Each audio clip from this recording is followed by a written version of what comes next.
You say that you struggled to ask for help. Just wanted to ask you why. I came to learn the hard way quite early on. I always felt like I wanted to take ownership, solve that problem, and overcome the challenge. Why do you think people think that they need to have everything figured out?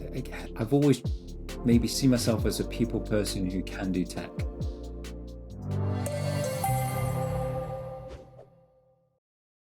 Hey, welcome to this week's episode of Power Talks. My name is Griffin, the host of the Citizen Developer channel, and today I am joined by special guest Keith Atherton. Now, Keith, I wanted to ask you, earlier in your career, you say that you struggled to ask for help, or when you needed help.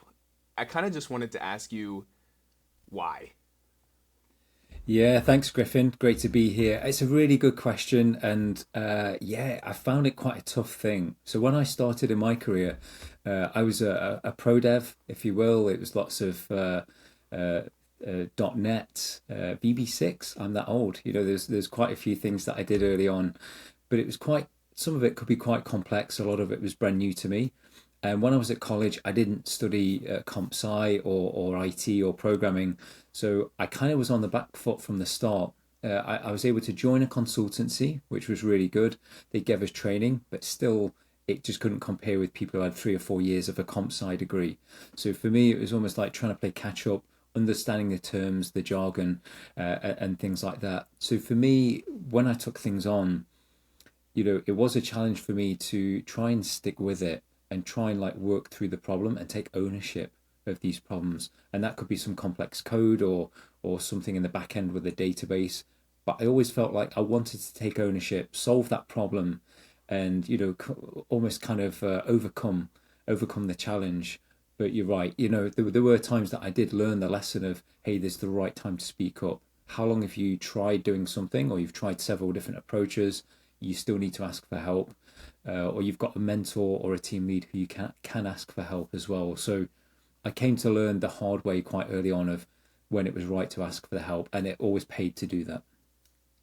Yeah, it sounds like there's a story here. I don't know if you're willing to share. Is there an example that you can think of where it was, you felt like that lesson was super clear and helped you learn that? Yeah, I think there's probably been a few times where I've maybe mulled on a problem for too long. Like it's clearly been too long. And there was a good consultancy I was at early in my career where I think after struggling with something for several hours or beyond that, where they had something like a 30-minute rule. Hey, you've tried a few things for 30 minutes, you're stuck on one particular technical problem, you've tried a few ways, maybe then it's good to speak up. So you're not just spinning wheels and killing time on one thing for hours or days. And I've got a feeling, I can't remember clearly because I've been in this game for a few years now.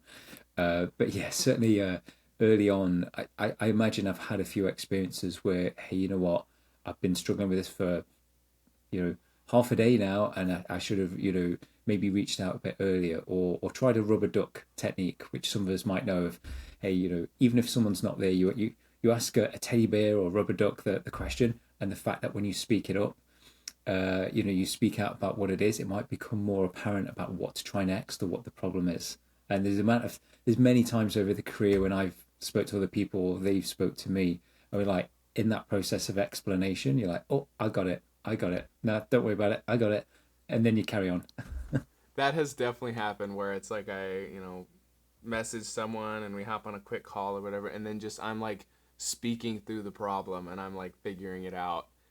I'm like, okay, actually, never mind. I don't need your help. Sorry for wasting your time, Yeah. I've definitely been there. I also find, too, that, I don't know, maybe this is just me being stubborn, that, I don't know, I'll, want to figure it out myself. And so even just, instead of just going to Google and leaning on all of the amazing content out there to try to find a blog post or a YouTube video or something on it, and it'll take me too long to do that, and then I also think too, I think people, I don't know if I necessarily experience this, but I feel like sometimes there's been a couple times where somebody might reach out to either me or I might reach out to somebody, and then they within 4 minutes send me a Microsoft documentation on my exact question, and I just want to be like, bruh, how did I not find this? I feel so bad. But I don't know. I think learning how to Google is a skill for consultants and architects out there. It is. It um, is. I totally agree. And I think I still get this now where I sometimes want that ownership of I want to solve this. And whether it's Google or using an AI tool like Copilot, sometimes I'm like, hey, it would be good to jump to the answer, but can I figure this out within a reasonable amount of time? Or, should I know this already? I've passed an exam in this. Should I know this already? Or has it been updated since then? So, yeah, sometimes I do try and go the old school way first rather than immediately jumping to Copilot or whatever the pocket calculator is of this time to give me that answer. So yeah, there are times when I still try and do that to try and use some skill and technique to do it, rather than yeah, trying to jump to an answer that I'm looking up. yeah. Why do you think people think that they need to have everything figured out? Like why? I don't know. What is it about us or people listening that we have that characteristic? And yeah, I don't know. Let me ask you that. Yeah, it's a great question, and I think it might vary between people. I know with me early on, I was trying to sort of again, I came from a different college degree. I have a physics degree, so I didn't have the comp sci background, the CS background, and so for me it was like, can I upskill? Can I learn this? Can I hold my own in this new career of something that I've not done before? And some of that was maybe trying to prove to myself, hey, I can figure this out. Because if all I do in my day job is just ask other people for help or for them to solve it for me, how useful am I? If other people are doing the work. So I think early on it was to prove to myself, can you do this? Can you figure this out? Or you're just going to keep hitting barriers and getting stuck, and maybe it's not the right role for you. So for me, that was an early proving to myself point. And I think since then, if anyone does struggle, or stick with the problem for too long, and not speak up to others, it could be a range of things. There might be, again, a bit of stubbornness. I'm sure we all have different degrees of that. Absolutely, a bit of pride. No, I want to be able to figure this out, rather than always going to a mentor or a team member. I want to be able to take this to say, hey, I can do this. I'm capable of this. I'm proficient and capable. So I think there may be a range of things as well. And, you know, me and many other people as well, if you like things like puzzles or sort of brain teasers and things like that, again, part of the fun can be in that technical problem solving. So, hey, you do want to stick with this thing because the process is fun as well. So I think there might be a variety of reasons. Sure.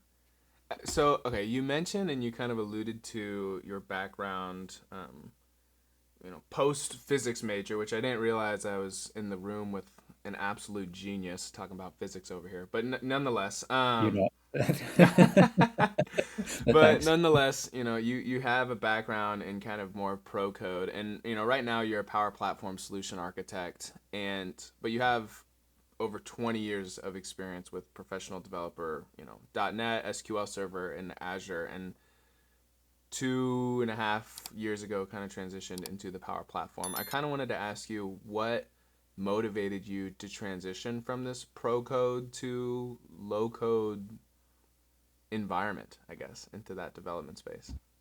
Yeah, great question. So for me, as you say, most of my career has been as a pro dev, mostly the Microsoft tech stacks like .NET, SQL Server, but sometimes out with that other databases like Oracle and MySQL, sometimes Azure, sometimes mobile development as well.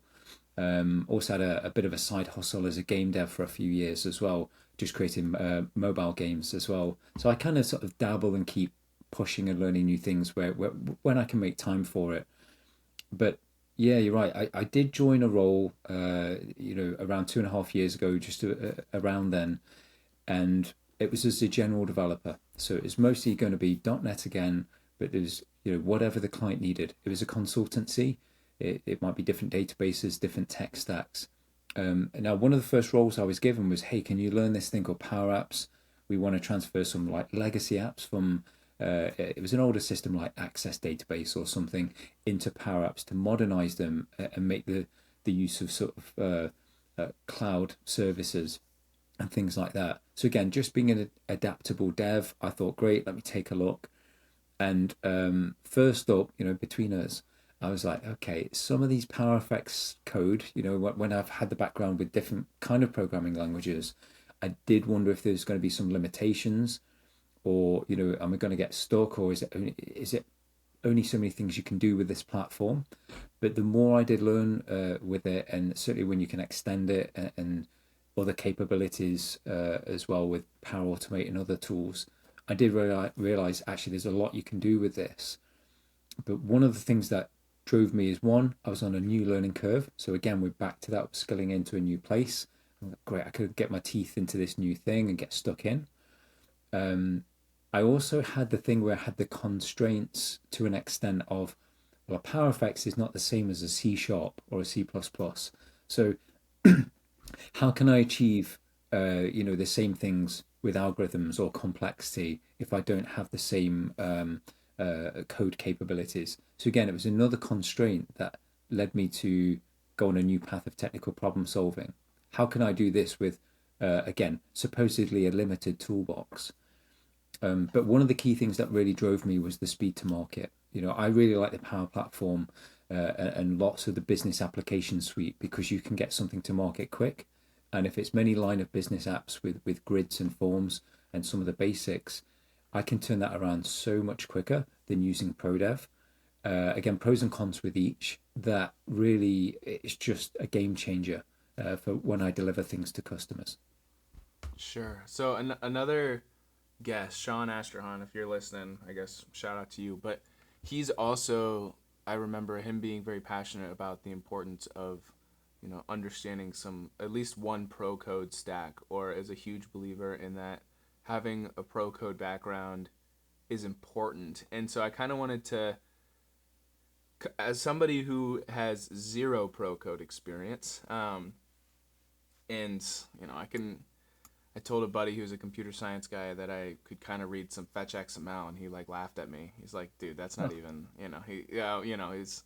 And oh, he said he feels bad now all the time, but neither here nor there. Like, it's all good. I don't have any sort of coding experience, and so I kind of wanted to get your perspective. I think I asked him the same question: is how do you think your pro code background has influenced your approach to solution development now that you're in low code?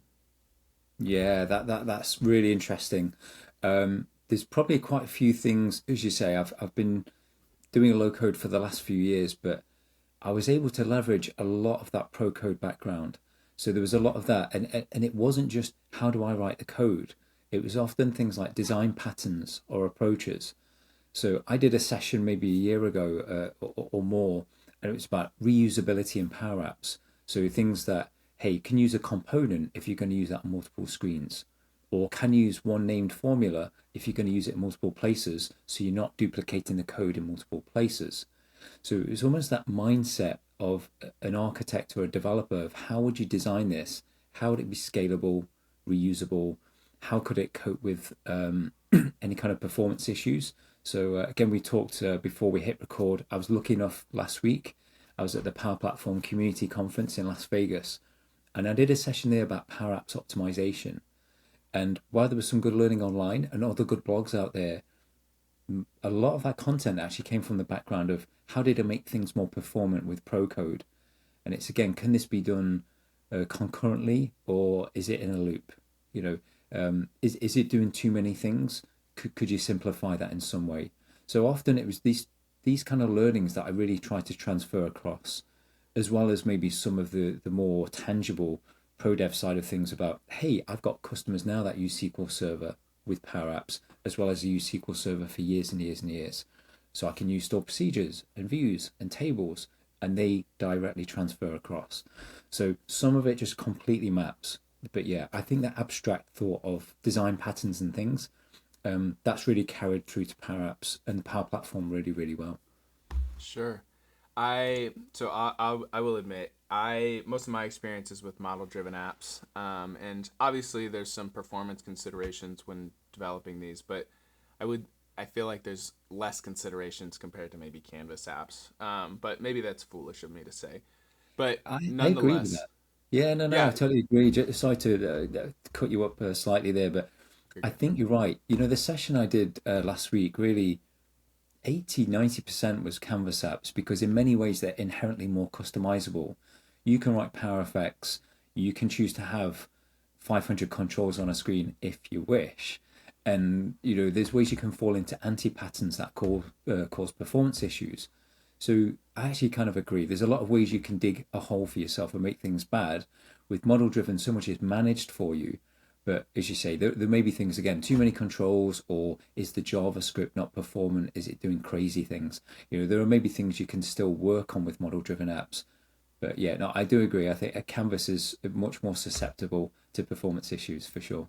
Sure. And so I was recently studying, and little plug, passed the PL 600 exam, and which is the Certified Power Platform Solution Architect, as a consultant, which is my current role, like, maybe it was foolish, but I didn't really feel like I ever needed to consider performance. Like, it was like, that's the architect's job. They'll tell me what to build, and I'm gonna just go build it however I want to build it. And so that was definitely not a wake up call, but just like something that like I hadn't really thought about or considered, where like the performance side of the solutions that I'm building, which is a lot of the a lot of the content and questions, and as a solution architect, and specifically for that exam, that a lot of it involves, as far as like improving performance, or if the system is going slow, how we can transition some of these types of workflows to these types of workflows, and whatever, right? So like just all the different processes. So I think that's super cool and applicable to like everything I was learning over the last 2 weeks. So it's cool you mentioned that. Another question kind of related to pro code in low code. I mean, and you kind of, I think, alluded to this, but are there any other specific like parts of your pro code background that have helped benefit your success in low code? Yeah, that's a good one. I think again, I would come back to that architectural side of trying to see the bigger picture. So, congrats on passing the PL 600. It is a tough exam. To be honest, I find all the exams tough, to be honest. Yeah, I just always get nervous because I take them like online through the like the proctor or whatever, and like I feel like the proctoring itself is what freaks me out. Not even the content of the questions, but just like the fact that I'm sitting here and someone's listening to me and watching me on my webcam and every little mouse movement, and like they could just shut my exam down at any moment because they think I'm cheating, and I'm like, I'm sitting here in my closet, like I'm not cheating, guys. Like, come on, Yeah. But neither here nor there. Go ahead, continue. No, it's kind of funny because a friend of mine does the same thing. He does the online proctored exam at home. For me, I always go to a test centre. It puts me in the exam conditions. It's only half an hour away. I live near Edinburgh in Scotland, and it's I've got a few near me, but there's one quite close. And for me, it's always worked. It feels like I'm back in school. I'm in the room. There's still cameras on me and so on, but I'm not worried if someone knocks at the door. I'm not, or someone comes into the room and forgets. For me, it removes some of those potential distractions.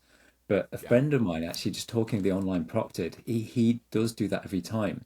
But he's got this habit. I know many of us might have this. Is when you're thinking, you might be sort of looking up. It looks like you're looking at the ceiling or looking over your monitor, and sometimes he'll mumble to himself as well, like, "No, it's not going to be a custom connector for that, is it?" Yeah. He's kind of like murmuring away, mumbling away. And he says a couple of times, and the proctor's like, "What are you doing? Stop doing that."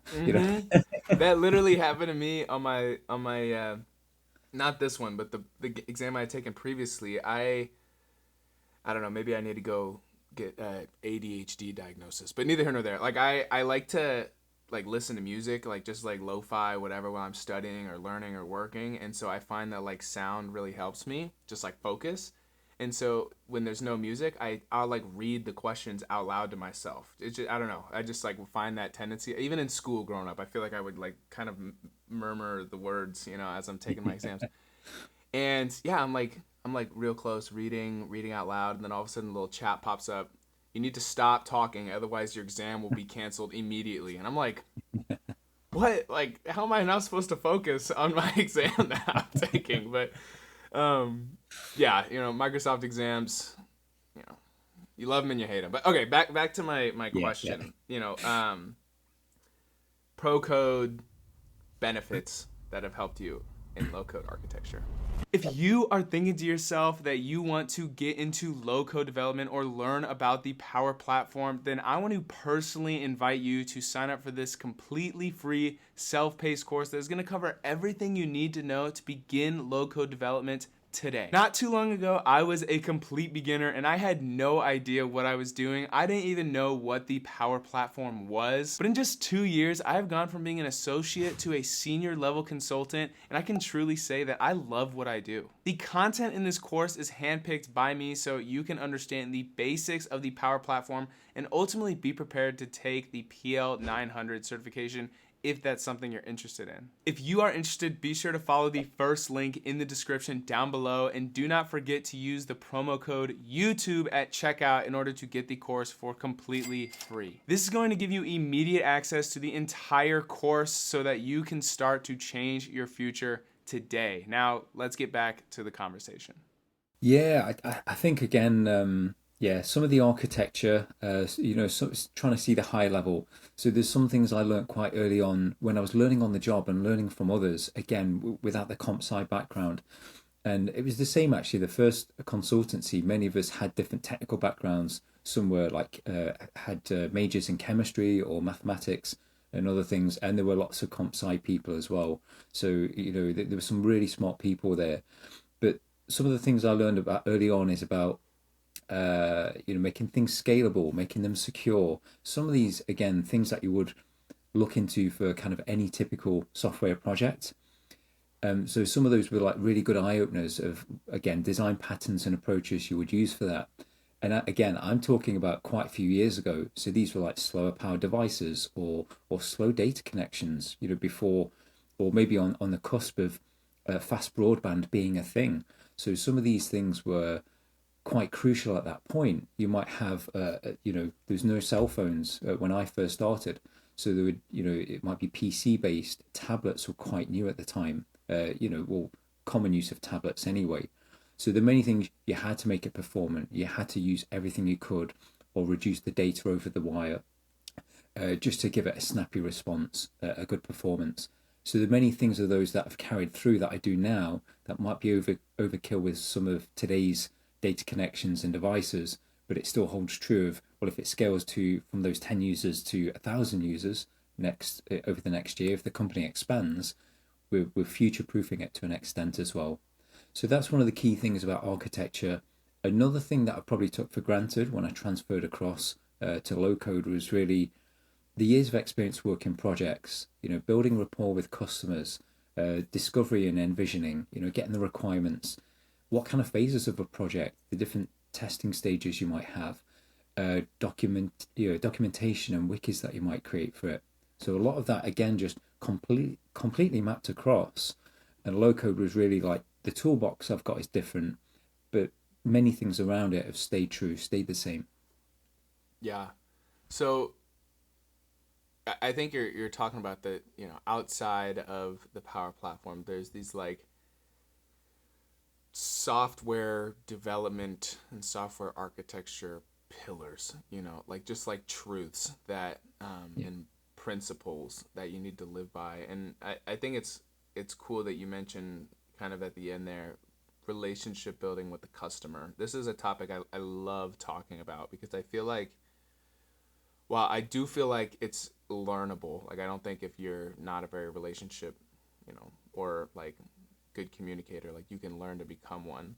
But I also think that it is like, for some people it comes very naturally. And so I love discussing that and just like that topic because I feel like, that's what really separates like great consultants and architects, like anybody, at the end of the day, anybody can learn, what the documentation says and how to build a flow and how to build a Canvas app. But like, can you meet clients where they are and communicate the business value to, the executive leadership teams and everything. I kind of wanted to ask you that you enjoy, and this is a quote, working with customers and seeing how you can help them and improve their working lives. I don't think there's anything I could add to that statement to make it sound any better.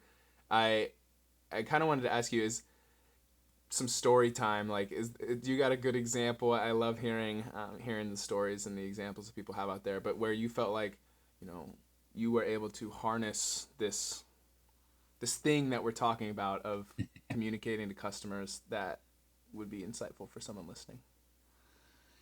Yeah, I'm trying to think. Let me see. Maybe I've always maybe seen myself. I don't know how others see me, but see myself as a people person who can do tech. So I've always, and there's probably some mix in there, right? But I've always liked to think, well, the tech is my toolbox for my trade, but it's really helping people comes first. And I think that's why I like the training and the coaching I do. I'm lucky enough to be a Microsoft certified trainer. I've got a couple of LinkedIn learning courses published out there, and I do other things as well that I just love helping people, seeing them develop and bringing them along. And it's the same with consultants in my team as well. I'm an architect where I am, but I learn just as much from them as hopefully I can teach them as well. And we all learn together, and they've got different perspectives. In fact, when we first spoke, Griffin, just before we hit record, again, the reason I was overrunning and a little late for this I was having time with a consultant after a 2 hour workshop with a customer, and we go, hey, this would be good, and they're really on the ball with this. It'd be great to connect with this person in the customer team. And it was all about the customer. It wasn't about what flow should we build or should this be a canvas or model driven. It was all about, hey, they're really on the ball with this. Let's ask them more about this. Let's learn more about his job, his role. And it was really great. That was the fun part for me. So yeah, for me, I kind of just try and put people at the front and center. As you say, you're absolutely right. You're dealing with customers, I'm sure with your background as well, entrepreneurship and the other skills you've got, Griffin, clearly strong with people, is going on a journey with them. You're there with them, you're trying to help them, bring them along, and really just see what adds value to them. So a recent project I was on, this is probably one of the better examples I can think of, was for a health organization. It's where they looked after patients or service users in this case, and it was for really important work in the mental health industry. So for me, when we work with them, we actually built a solution with them. We worked with them to see what would work for them. It was great to know that the business value there, I'm sure there was, dollars and cents to it, but the big business value that really hit home to me was that it actually digitized and made their working processes much more straightforward and easy to do. So it freed up their time for the valuable work they do for their service users in the mental health industry. So, hey, it's great, it saved you some time and it's going to inherently save you some money too, but their skills are better utilized to help people who need it.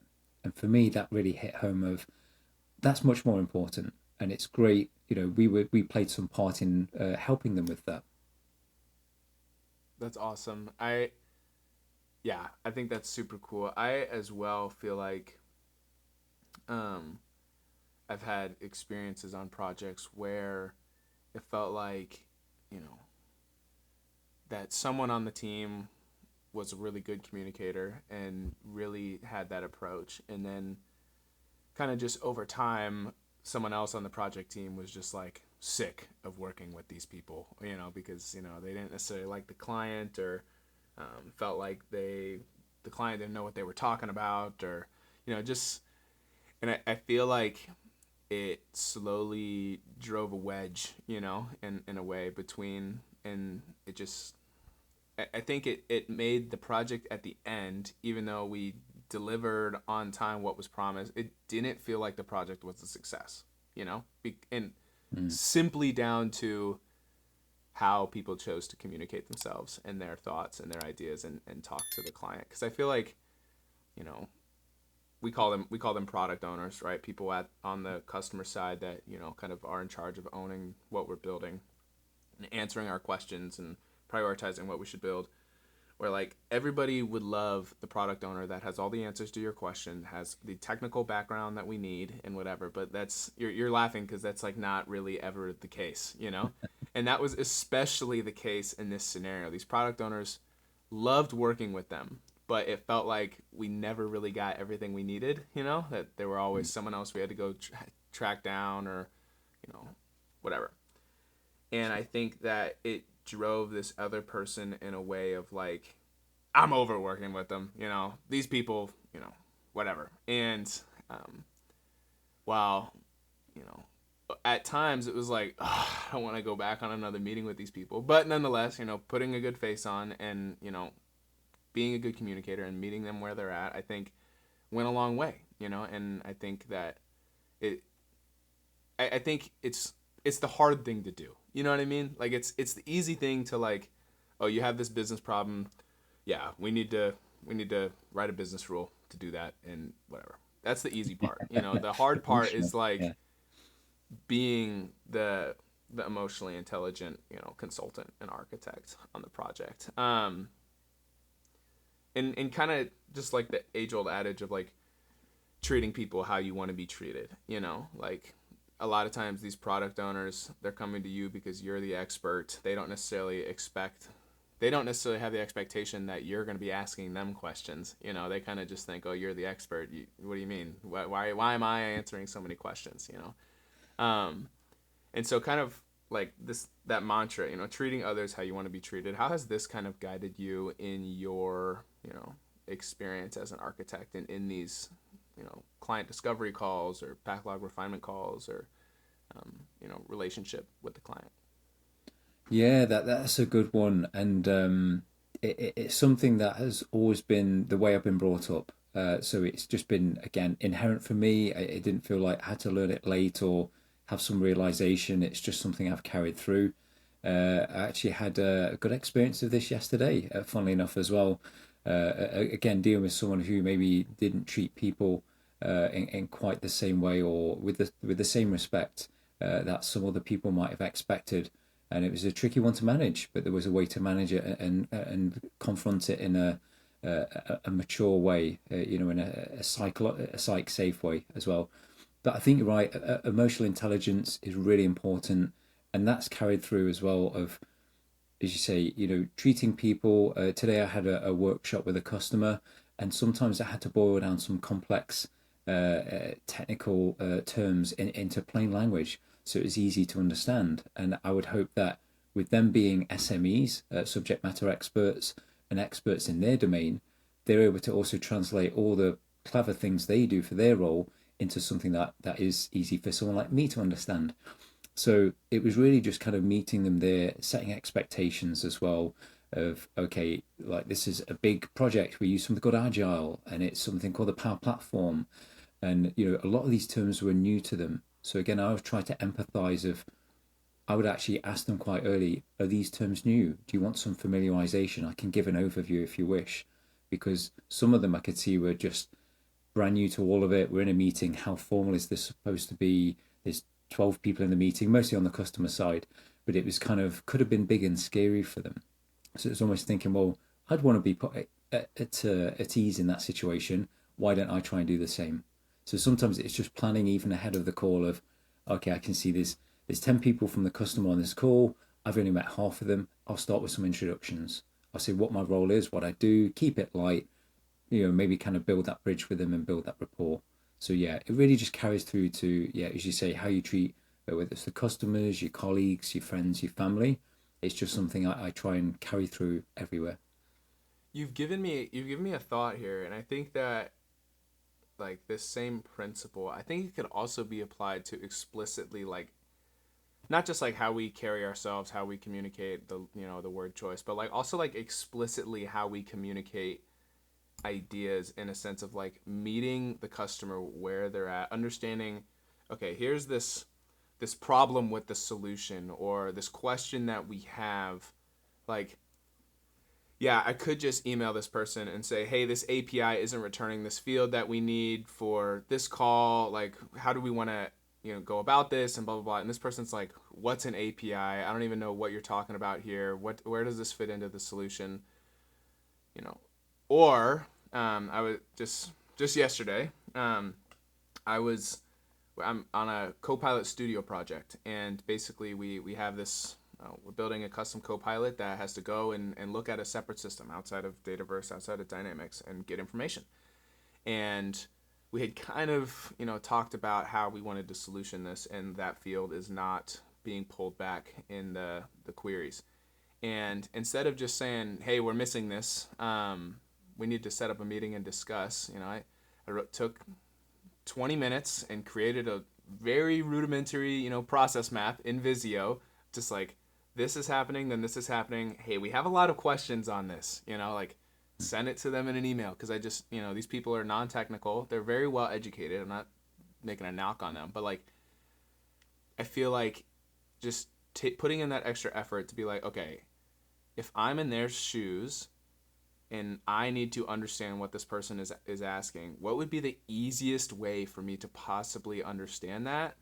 And then from my perspective, I'm like, all right, that's how I'm going to communicate it, instead of just like, yeah, it would have taken me 3 minutes to write them an email and on to my next topic. But then they would have came into the meeting unprepared because they didn't want to ask a question over email. And then we would have spent 20 minutes all getting on the same page. And you know what I mean? Like, I just feel like it's like, even just, our vibe as we communicate, it's very Gen Z millennial term, but like our, the vibe that we put out and how we communicate, like, this principle doesn't just apply to that. It could also apply to, like, explicitly how we communicate pain points or ideas or processes, does that make sense? Yeah, it does. And I think, like say with the vibe, if you're authentically you and you're quite a bubbly, positive person, or one who wants to help others or try and fix things, that will come through, right? So if you're there to help, this would just naturally be part of your progression the more you work on it, and that emotional intelligence or the EQ builds as well. But as you say, that's a really good point. Is there's many ways of tackling an issue. It could be an email, which it could be a fire and forget, so I could get onto my next thing. But is that frustrating for those, for the recipients? Another thing could be a Teams message, so you might be having a conversation back and forth to refine the points. I do know many customers as well, they appreciate just a quick Teams call so you can do a screen share. Hey, look, I just want to highlight this is the thing that I'm struggling with. Oh yeah, we never set that field, that's blank. It's something that when you can, go through it in a more sort of visual way, which I really liked your approach with the Visio diagram or the flow diagram, which is visual. And we often do that using Lucid and other tools as well of, hey, here's the user journey map, or here's the flow of this process. And again, it's just that visual. It just points things out. Here's the conditions. Here's the route or route that it would take, and it can make a massive difference. So yeah, visual is the way to go. It works well for me. I would show it, but obviously I can't because it's client specific. But because we're talking about Copilot here, so my specific use case, on one half I had like I said, real simple, Visio diagram, but then on the other half I actually created, little bubbles as if it was a text conversation, like back and forth, like the Copilot opening message, a potential reply relating to this step in the process over here, and then all these other replies and highlighting, this step in the process in this message of like, hey, we need to refine what this message looks like or what this experience looks like. And so I don't know if you're listening and you're trying to think about how can I communicate, Copilot pain points or like custom Copilot pain points. In my experience, I'm finding that outlining, make it just look like a text message, back and forth. I found that is like super helpful because I think from the end user, looking at a process map is good, but like seeing the actual text conversation is like super tangible, So I could probably talk about this forever, but there's another topic I'd love to talk to you about. Yeah. Also, side note, I have used Lucid very, very briefly for like some ERD diagrams and stuff, and it's a super cool tool. I don't know, super cool. It's been fun learning about it, but that's not what I would necessarily want to talk about. One of my But favorites. Yeah, so good. yeah, kind of, few minutes left on our conversation here. Like, I would love to hear, you're in Microsoft MVP. I would love to hear more about being an MVP is not a requirement to come on the show, but I love having MVPs on and talking about their journey and why they like to contribute. and kind of just hearing their story and why they feel like stepping up in that way and being a servant in a sense to the Microsoft community. Yeah, yeah, sure. So it was really only quite a recent thing. So yeah, this year I was lucky enough a few months ago to be renewed for a second year as an MVP. So I'm still quite new to the program, really. But yeah, I think the sort of origin story for me would be yeah, it's maybe 2.5, 3 years ago, something like that. I used to go to a few tech meetups. So where I live in Edinburgh, I'd go to some there or in Glasgow, which wasn't far away as well. And we'd go to some. What many user groups might have. You know, you meet once a month. There'll be a couple of sessions on by speakers, and you know they'll get beer and soft drinks and pizza in and all that kind of thing. So I went to a few. There's some good sessions. Some were maybe a bit kind of straight laced. They were a bit kind of plain, a bit vanilla. There was some that were quite good. I did see one. It could have even been a virtual one actually, by someone called Pete Gallagher, a really really good speaker. He's also an MVP as well. But he did a good one with. He made it engaging. You could tell he was fun. He was passionate, and that came through. His authentic self came through, which I loved. He did one. It had this robot arm, and he created a web app to control a robotic arm, almost like the Terminator arm. It's really cool. Um, so he had a bit of fun. Used a few different technology stacks. This was he's big into IoT, the Internet of Things, and some other things. He was using Signal R, and he wrote a Blazor app using C# to control this thing. I can still remember it now, and it kind of engaged me. It was a bit of a performance. He did it really well, and he was sharing knowledge. And I thought there's a lot going on there. That was fun. And then just I think after the session, I did think about, could I do that? You know, can I deliver a session, a presentation on something? And I had a challenge at the time where I'd been using quite a bit of legacy tech to a large extent in my role for many years. So I thought there's nothing I could really present on that is modern or current or cloud based. Who wants to learn about BB6? I wasn't using that at the time, but if I was using an old thing, I'm like, there's nothing appealing in that.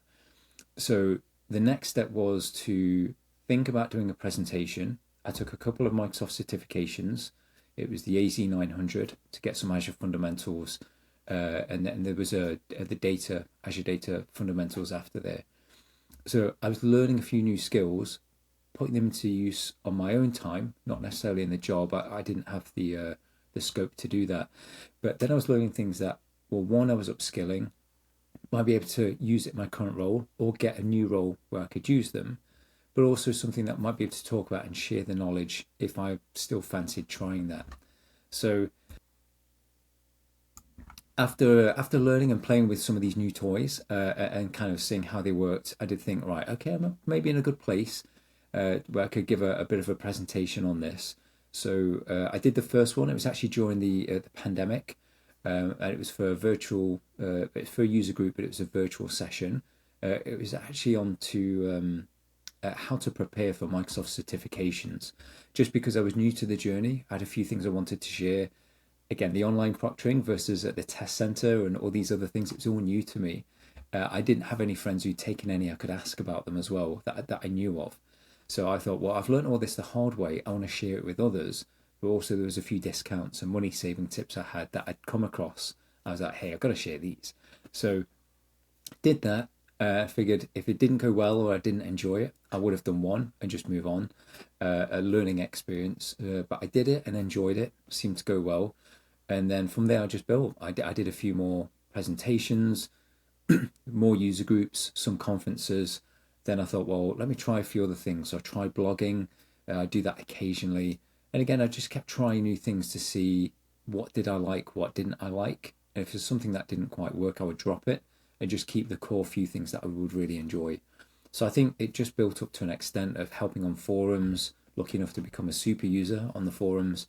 Again, the speaking, helping with other user groups, organizing those. And I think it just built up to such an amount of community work that it was significant enough that I did speak at one user group. They mentioned to me, oh, you're thinking of going for MVP?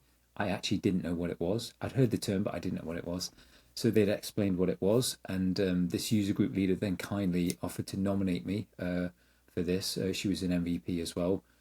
And I was like, I really don't know if I'm ready yet. I'm still quite early in this. But yeah, she submitted me for the nomination, filled out the form, and I was lucky enough to become part of the program. There you go. I also wanted to ask you, what have you found to be most rewarding about this community? Yeah, that's a good one. I think there's so many things I do find, and I'm not going to compare to other communities specifically because this is the main one I've become part of, but there really is a good bunch of helpful, nice people. So, the people you've interviewed so far, some of them are good friends of mine, like Anya Black and Charles Sexton and many other people. These people who, whether they're on the road to MVP or become MVP or been nominated by me to become MVP, I'll leave that there. But some of them have just been good friends in the community. We've shared ideas, collaborated on things, and many of us have just become good friends as well. So for me, having that really good community where we're there for each other, whether it's you're looking for a new role or you want to do a joint session and submit it for a conference, it's just there's just a really really good bunch of people there. So for me, that's the key thing. But then again, it can help other ways if you learn from each other's sessions that they give or workshops that they do at conferences as well. Yeah. Do you feel like, one last question here, do you feel like your title of MVP, of certified trainer, of super user, all these titles that you kind of tack on, people love to throw in their LinkedIn bio. Like, how do you feel like? Do you feel like they've helped your career at all? And if so, like how? Yeah, it's a really interesting question, a good one as well, because when I was from the outside looking in before I'd kind of got involved with the community and the certifications and everything, this has all come in the last 3 years for me. I didn't really do certifications before then. I never did speaking or community work before then. I would just look up things on Stack Overflow or Google or things as I needed them, but I didn't really contribute. So now that I am, and you get some of the titles, I think, you know, in reality, they're going to have some impact. If someone sees that on your resume or your CV, it's probably going to add some credibility or cachet that you've got some expertise or proficiency in a certain area. So I wouldn't be, thinking that it wouldn't have an effect, but I hope that when people do go for roles or they work on something or give a presentation, that their genuine expertise, their skills and experience shines through, and that's the forefront rather than the badge first. So that's always my aim. But yeah, again, in reality, if you go for something and you've got these credentials behind you, it's not going to hurt, right? It's going to look good. So I think it does play a part, but I never try and put it front and center. It's always Sure. an additional bonus. But hey, look at me and my skills and my personality first. That's my Yeah. intention, anyway. Absolutely. No, I totally get what you're saying, and I don't disagree with you. Awesome. I'd love to wrap up our conversation and transition us to the after hours happy hour segment of the show. And this is just to let our personalities shine through a little bit. Stop talking about work. You know, it sounds like you're a man of many hobbies, and you love to art, drawing, painting. You were an illustrator, all these different things. I'd love to just give you the floor and hear more about this.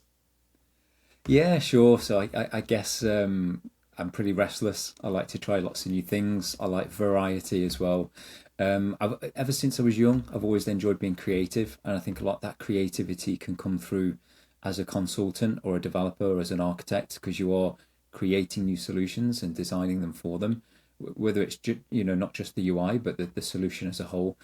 But yeah, ever since I was young, I've always loved art and drawing and painting, and yeah, just dabbled over the years. It's just really in the hobby box for me that I've been lucky enough over the years, sold a couple of paintings here and there, and I might do it this year, but Inktober's coming up as well.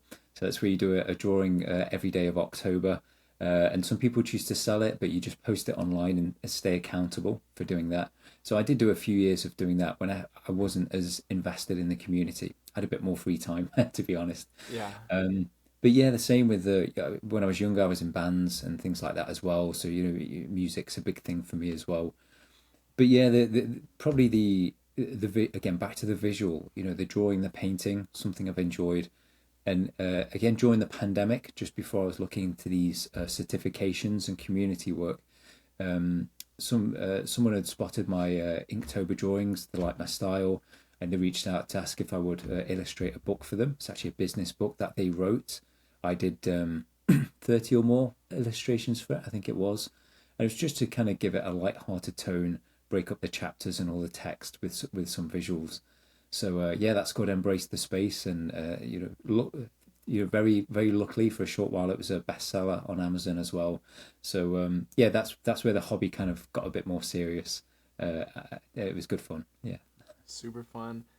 Growing up, I would not have considered myself someone very creative, but I feel like, I don't know, maybe I've just grown into it. My dad as well is very creative, and so I think, I don't know, maybe I've got it from him. But yeah, like I said, growing up, I never would have considered myself a creative person. I wasn't ever really fired up about art class in school or anything like that. So it's been, I don't know, it's been fun. I find myself like always thinking about video ideas or, or whatever. And like, I feel like I can kind of scratch that through this channel and having conversations, but who knows? Maybe something's loading, no spoilers, but yeah, Keith, man, thank you so much for being here. Truly, I've loved getting to connect with you and pick your brain. And if people were listening and were impacted by this conversation and wanted to get in contact with you, what would be the best way to connect with you?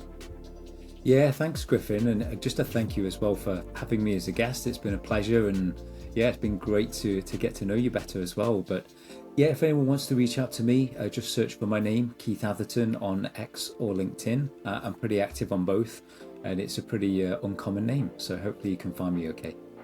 Awesome. Yeah, I'll be sure to link both of those down in the description down below if anybody needs the link. So again, man, thank you for being here, truly. And thank you to you for sticking to end the video. My name is Griffin Lickfelt, the host of the Citizen Developer channel, and I'm excited to connect with you in the next one.